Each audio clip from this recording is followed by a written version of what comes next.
Hey everyone, it's Kirsten and welcome to Vitamin 101. For those of you who don't know me yet, I am a nutritionist and I work with Dr. Keene at Keene Family Chiropractic in Austin. We've done webinars in the past, but I am particularly excited about this one because we get so many questions about vitamins and supplements and food quality in general.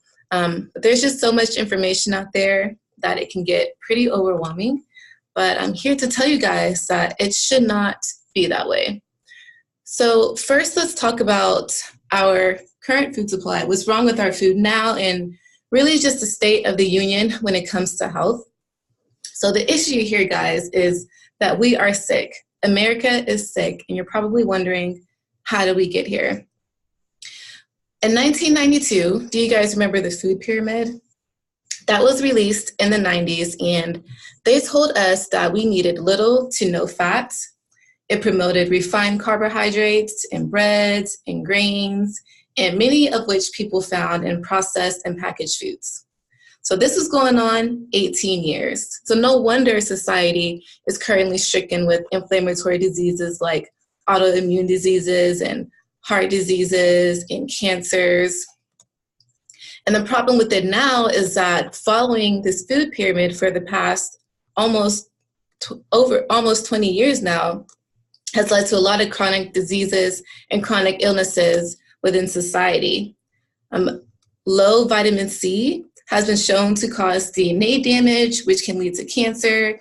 And so we need to make sure that if we are eating a poor diet or following the traditional Western diet, that we are making sure that we are doing whatever we can to get the essential nutrients and vitamins that we need. So what are essential nutrients? These are the types of nutrients that your body needs, but can't create itself in sufficient forms. So these essential nutrients are divided into two different categories. You've got your micronutrients and your macronutrients. Your macronutrients are those components that you need in large amounts. So those are going to be your carbohydrates, your proteins, and your fats. Your micronutrients are the vitamins and minerals that you only need in small amounts, but they still play critical roles in your body's processes. So let's start off with our micronutrients. Carbohydrates are the most popular one. They are the fuel source for all of our cells. If you are on the advanced plan in the office, then you can find your carbohydrates from low sugar fruits and fiber-rich veggies. If you're on the core plan in the office, then you can also find your carbohydrates from these foods and also through ancient and whole grains. Fat has gained such a terrible reputation since the food pyramid came out in 92.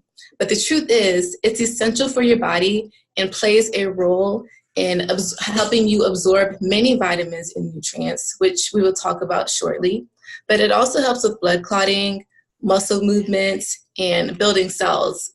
Each of your cells is surrounded by fats. They're surrounded by two layers of fat, actually, called a lipid bilayer. And this is important because it helps to regulate what goes in and out of your cells and what is used and not utilized by your body. Your brain is also made up of fat. And finally, protein. As you guys may know, it's the building block of our body. It's in your skin, your nails, your hair, your muscles. So whenever we're searching for good sources of these foods, we want to focus on the nutrient content, making sure that we are eating quality foods. Micronutrients. Let's start with our vitamins. So there were only a few vitamins that were considered essential by the food pyramid released by the USDA. Vitamin A is one of them. It's great for promoting healthy skin, healthy bones. If you guys have been watching the news lately, you have probably been reading about the measles outbreaks that have been popping up all across the country. But there have been studies that have proven that people who do contract the measles were also very deficient in vitamin A. Um, Carotenes, those carotenoids, those are the things that are going to help us convert our foods into vitamin A. And those are also an essential vitamin as well. So vitamin A and carotenes, the beta carotenes, the carotenoids can be found in your sweet potatoes, the carrots, those things with those orange pigments. And also you can find a healthy amount of vitamin A in spinach. Vitamin E, not only is vitamin E an essential vitamin, but it's also a critical antioxidant. So what that means is that it helps your body to get rid of the damage done by the foods that we eat and other stressors that we place on it. Vitamin C, we all know, is great for immune health. Whenever we start to feel ill or under the weather, what do? We up our vitamin C intake. But vitamin C also has great benefits for keeping your teeth healthy and keeping your gums healthy and repairing your organs and your tissues. And then also your B vitamins, so your B2, B3, all of your B vitamins are going to play an essential role in energy function, in metabolism, and also to helping your nerves transmit the signals they need to and from your brain. And then with your minerals, so these are the ones I think people probably know very little about, but they are still very critical, very important, and are very utilized by our bodies for different reasons. Calcium is an essential mineral. We all know that we need calcium to keep our bones strong, and to also keep our blood within the right pH range. And the problem is whenever our blood becomes too acidic, maybe from the foods that we eat or the toxins that we're exposed to, it starts to look for calcium in other places to get it back to where it needs to be. And where do we find calcium? In your bones. So if you're not getting the right calcium, your body is going to find it some kind of way. So it's better to try to get it yourself from your food. You can find calcium in dairy products, but if you do choose to go this way, make sure that the dairy products are raw and that they are grass-fed. But you can also find calcium in abundance in all of your dark leafy greens. So your kale, your bok choy, your spinach are all great sources of calcium. Phosphorus is also a component that is found in our bones, and it is an abundant component in our cell membrane. So it's part of that lipid bilayer that I was talking to you guys about earlier, the fat that's around our cells. The phosphorus is also part of that layer, so it also helps to regulate what comes in and out of our cells as well. Magnesium. Magnesium is a power nutrient. It moderates hundreds of enzyme factors within our body, and it really just helps to regulate our blood flow throughout the body. It helps to keep our blood vessels dilated and also helps to reduce inflammation, which again is an issue caused by us following the food pyramid for so many years and just not eating the right foods for our bodies. Iron is an important nutrient that we know that we need. It functions to help take oxygen to the muscles and also helps to create certain hormones. We get so many people who have questions about hormones and they wonder if they need hormone therapy, and it could be quite possible that you're not getting the right vitamins and nutrients that you need. Copper also plays a critical role in normal brain function. Potassium and sodium help to maintain fluid balance within the cells. And then also selenium also helps to support your thyroid and the release of hormones throughout the body. So all of these vitamins and nutrients can be found in leafy greens and a variety of fruits and vegetables, in your great meat sources, so your grass-fed meats or your free-range chickens, your wild-caught fish. And so knowing that you guys can find these foods, all of these nutrients in these foods, you're probably wondering, well, what do I need supplements? Like, shouldn't I just learn to eat healthy? Well, yeah, you do want to understand the types of foods that are good for you and learn about the foods that are bad for you and how they affect your body. But even if you do eat a nutrient-dense diet, there are other factors that can have an effect on how you absorb your nutrients or the nutrient quality of your foods.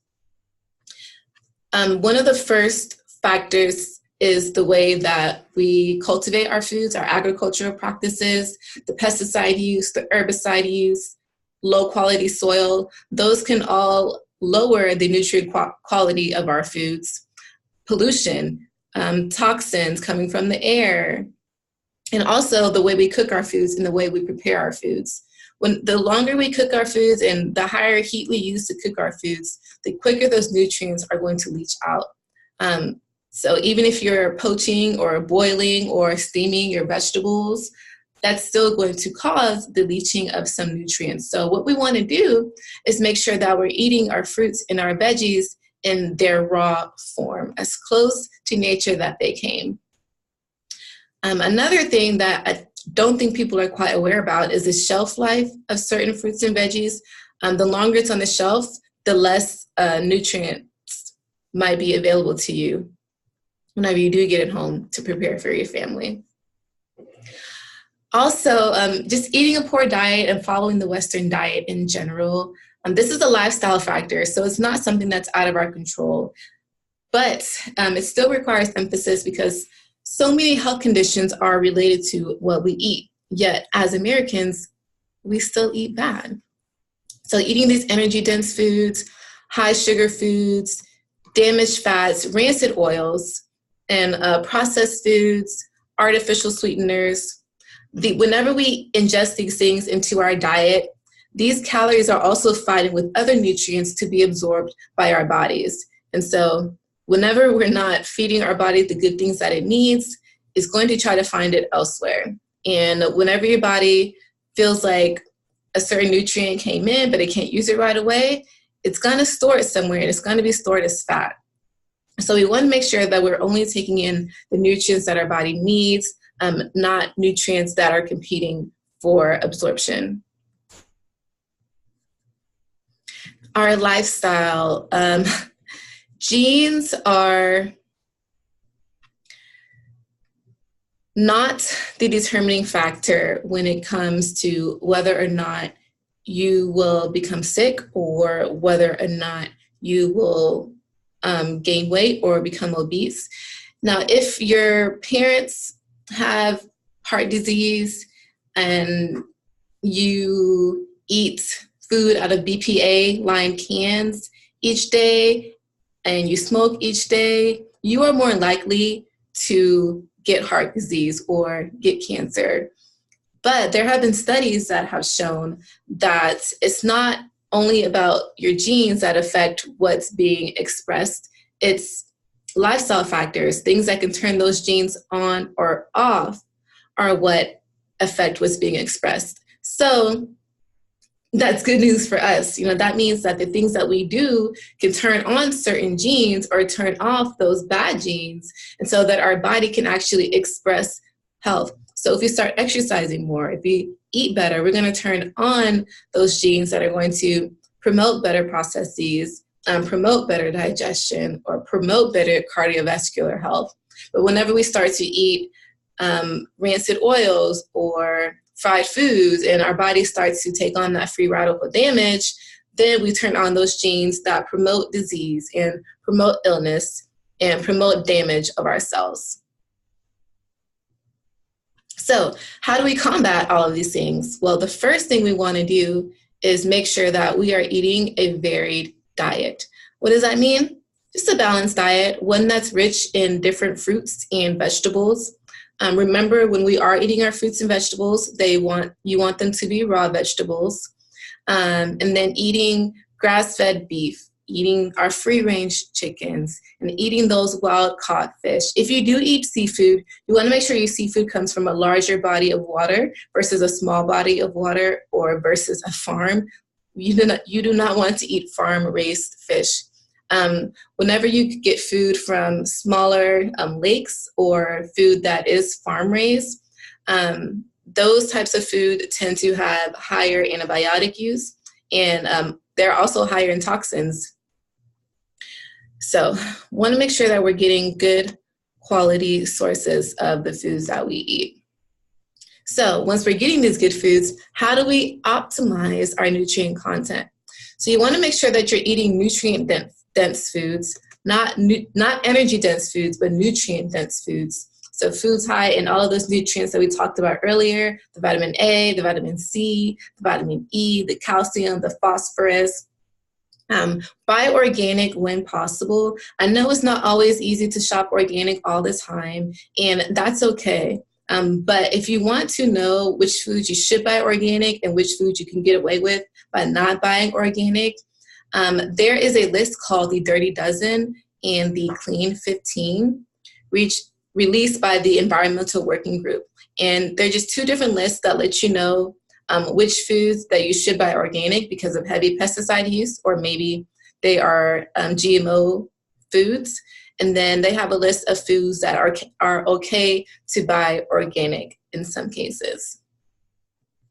So, but if you can buy organic and you're just wondering whether it's worth it, it's definitely worth the small investment now.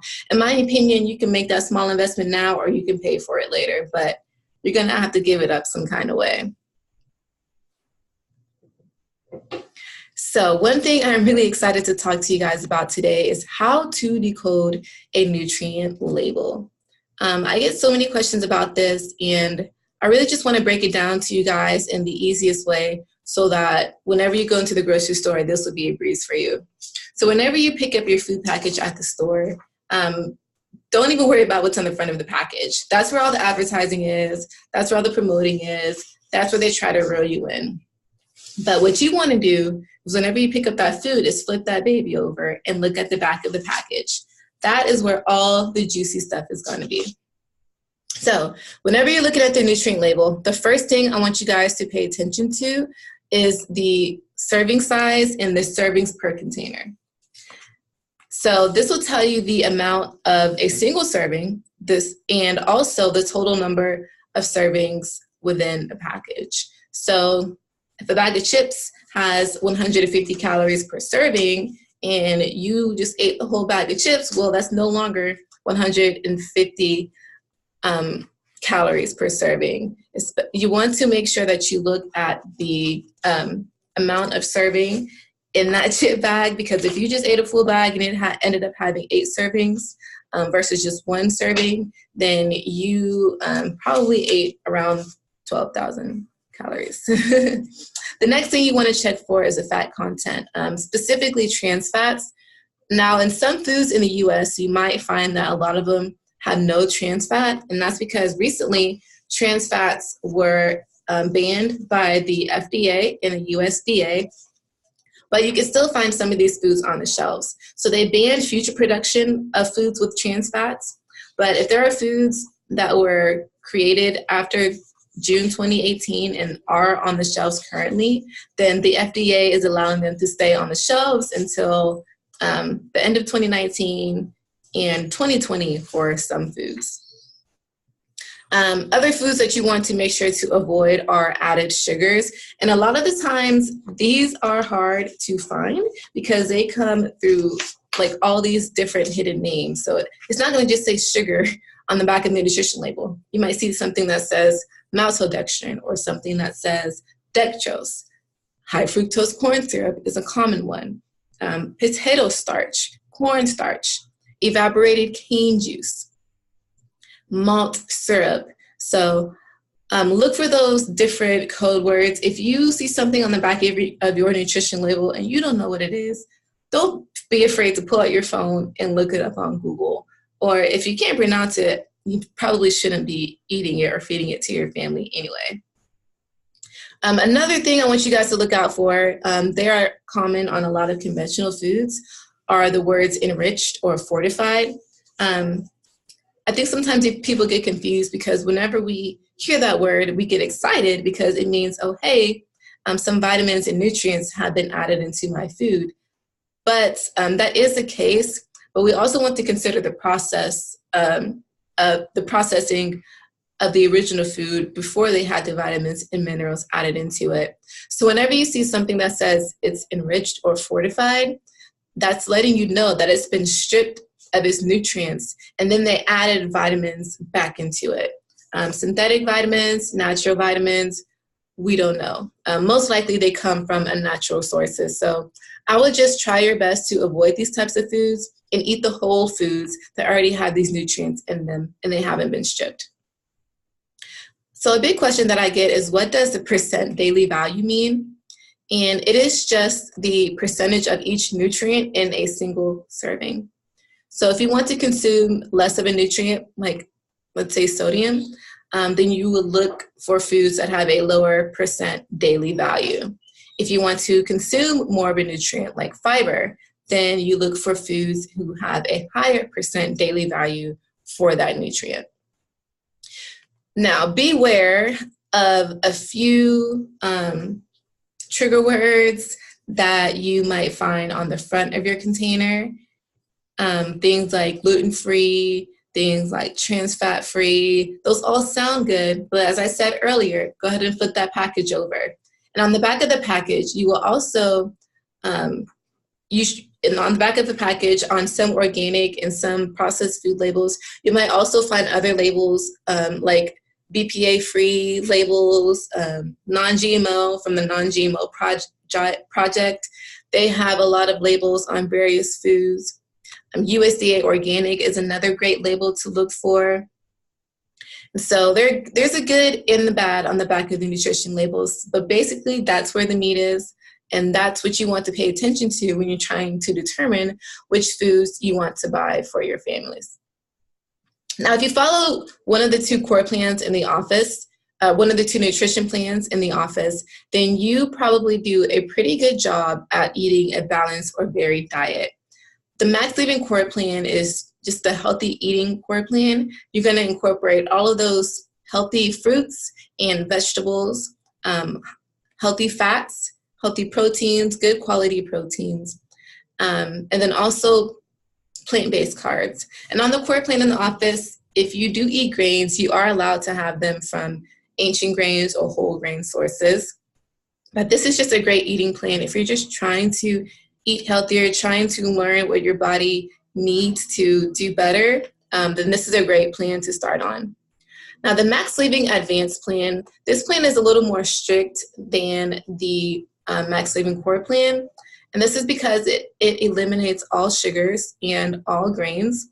You are able to have low sugar fruits like Granny Smith apples and berries, but most of your carbs are going to come from those plant-based carbohydrates, so those leafy greens. And if you do decide to have vegetables that are starch and fiber rich, you are able to have those well, just maybe during certain times of the day. So now that we know that food may not be enough to support our nutritional needs, I want to talk to you guys about risk for certain deficiencies, specifically with vitamin D and iron. Whenever you are trying to determine whether you are getting the right amount of nutrients or not, you can follow the recommendations given out by the USDA or the FDA, but be aware that you might need more nutrients, more of that nutrient than what they are recommending for the majority of the population. Everybody's different, but at the same time, those recommendations are only there to prevent the worst case scenario. So vitamin D, for example, the dietary recommendations that are currently out there for vitamin D are just enough to make sure that individuals don't get rickets. But vitamin D has been proven to kill cancer cells from all different types of cancer. Vitamin D has been known to fight depressive symptoms, and vitamin D is just great for boosting your immune system overall. And so it's truly a shame if we are just making sure that we're getting a certain amount of nutrients to just prevent certain illnesses. And so we want to make sure that we are just eating rich foods, nutrient-rich foods, so we wouldn't even have to worry about the dietary recommendations.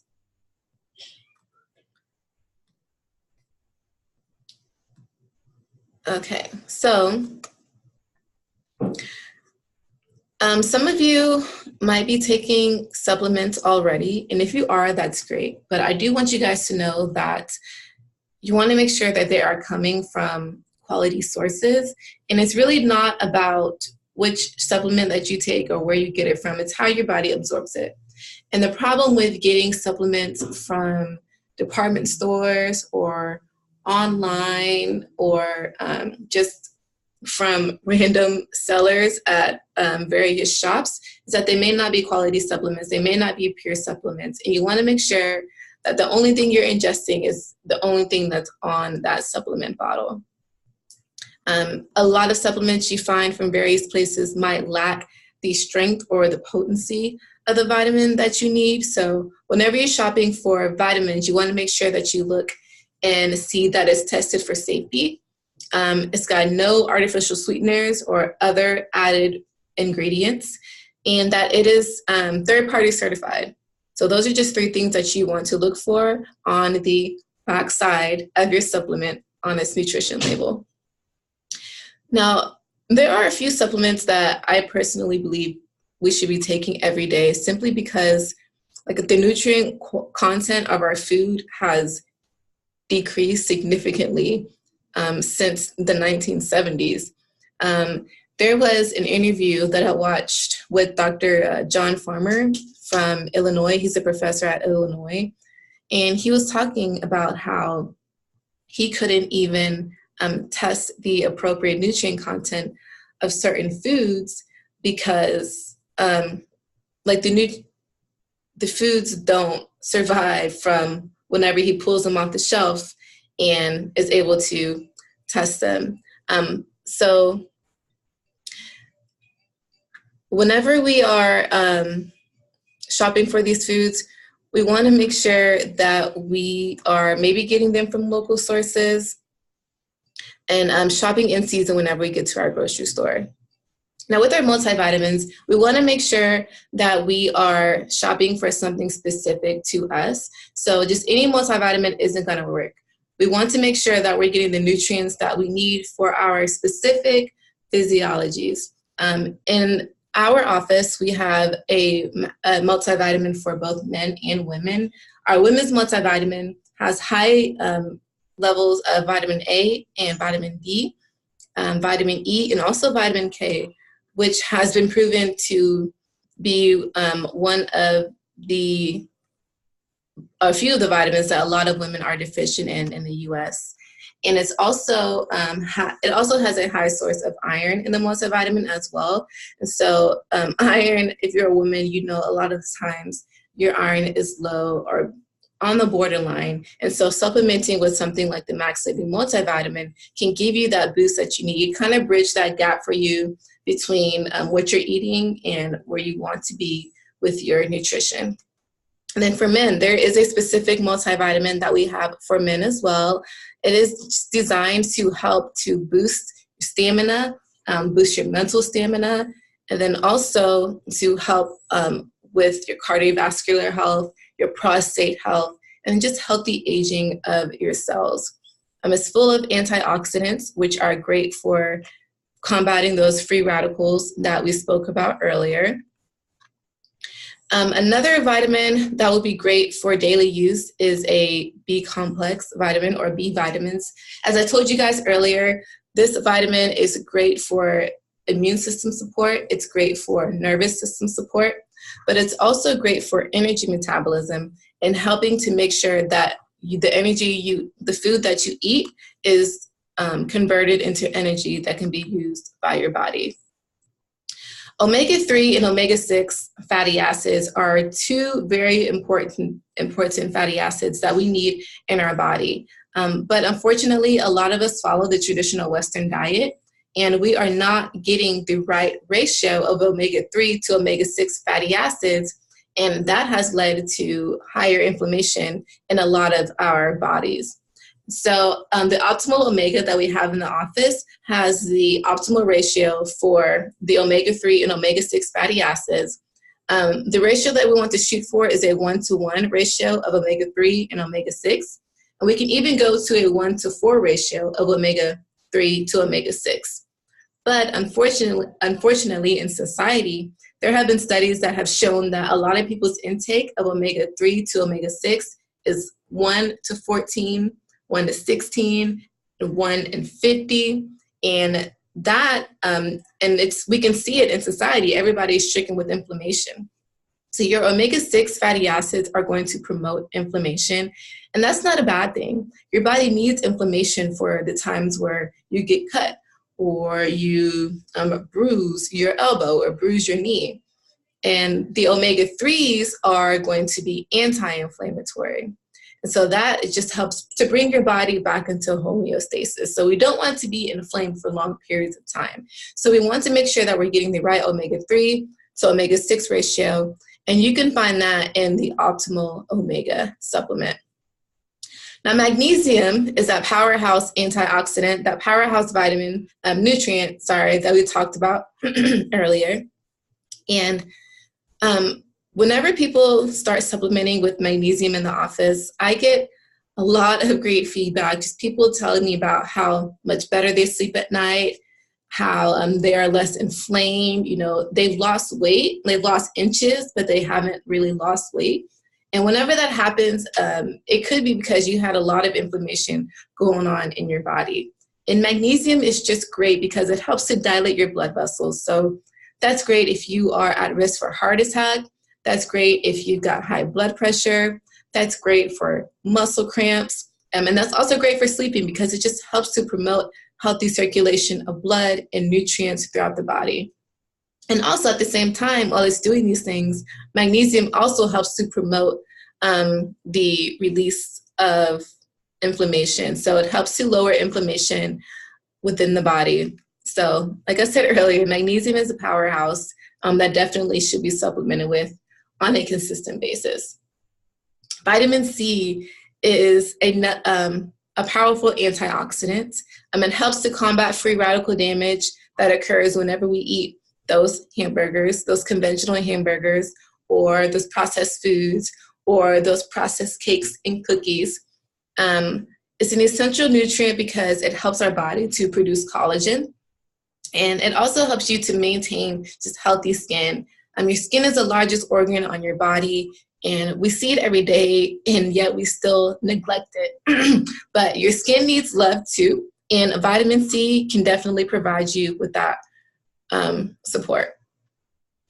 So we talked about a few vitamins that would be great to take on a consistent basis, but there are also some vitamins that would be good just to take every now and then to kind of complement the vitamins that you take on a daily basis. The Daily Defense is a vitamin. It's really important because it has got curcumin as an ingredient, and that helps to lower inflammation within the body as well. And it's also beneficial for those who are experiencing high levels of stress. The grass-fed whey protein, or we also have plant protein available if you are allergic to whey or you don't like to take in milk products. This is beneficial, of course, if you are a highly active person. But protein also helps to regulate your blood sugar and promotes healthy digestion as well. So it's not just for building and repairing your muscles, like we know. It helps improve various functions within the body. The Max Greens is beneficial for those who do not eat a diet rich in fruits and vegetables.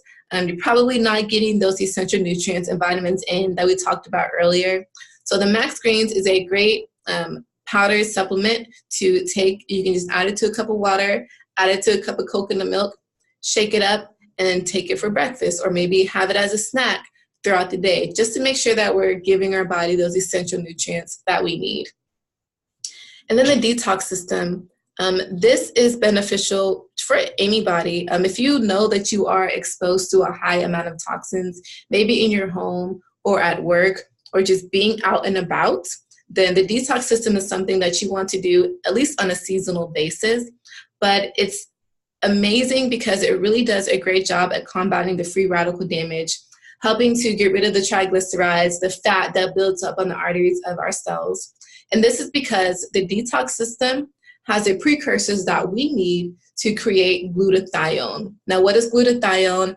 It is the most powerful the most powerful antioxidant in our bodies. And so it's just one of the things that helps to combat the damage that we've done over the years to our blood vessels, and just to our bodies, and then helping our body to function the way it's supposed to. Now, there are other factors that can affect the way we absorb nutrients as well. One thing I want you guys to understand, that it's not always about what you eat, but it's about how you absorb it.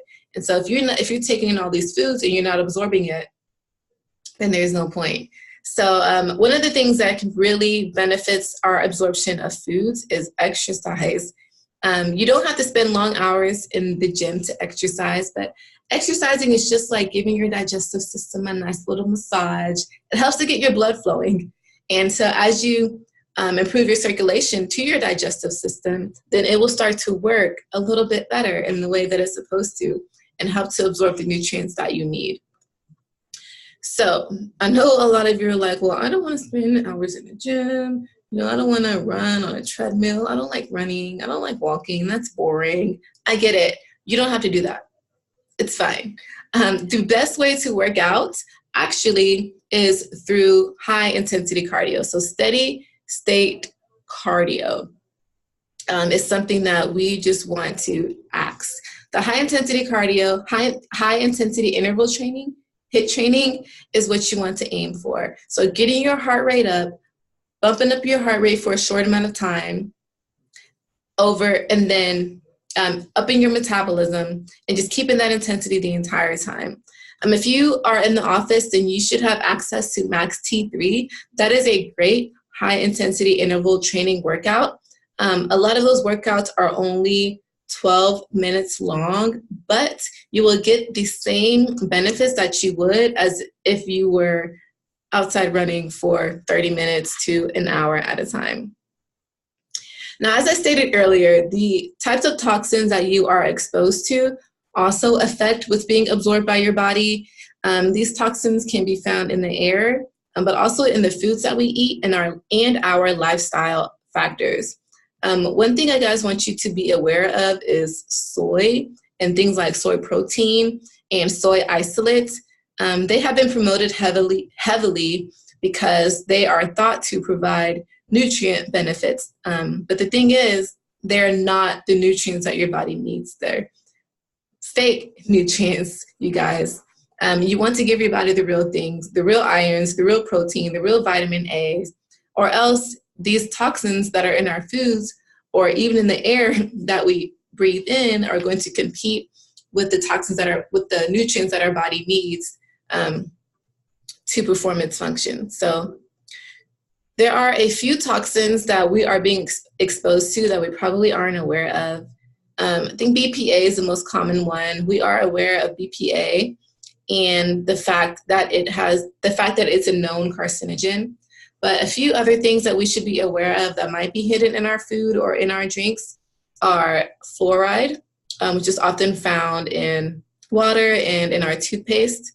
Parabens, which is found really in our makeup, most commonly in makeup, beauty products, shampoos, conditioners, deodorants, and then also formaldehyde. So that is a common chemical that you can find in your air freshener and even your clothes. It's a preservative that is sprayed on a lot of clothes before they're shipped out to retail stores. And a lot of people don't wash their clothes whenever they buy them from the store. They take them home, hanging up in the closet. And so just being exposed to those toxins can wreak havoc on your body because they block your body from absorbing the real nutrients. And then your body can't perform the metabolic processes that it needs to keep you functioning optimally. Your mindset also plays a critical role in how you absorb nutrients. If you're stressed out, that's going to have a physical impact on your body. Whenever your body is dealing with stress, you might notice that your body starts to tense up, your immune system shuts down, you start to get sick, and your digestive system is just all out of whack. So whenever you are under stress, whenever you've got deadlines coming up, or whenever you can't figure out how you're going to work out this problem, you need to understand that you're stressing is going to have an effect on your body in the long term. And I know it's hard to reduce stress in some ways, and that's okay. But it starts with making a conscious effort. Just tell yourself it's okay. Even if you believe it for 5 seconds, that will still have a positive effect on your body.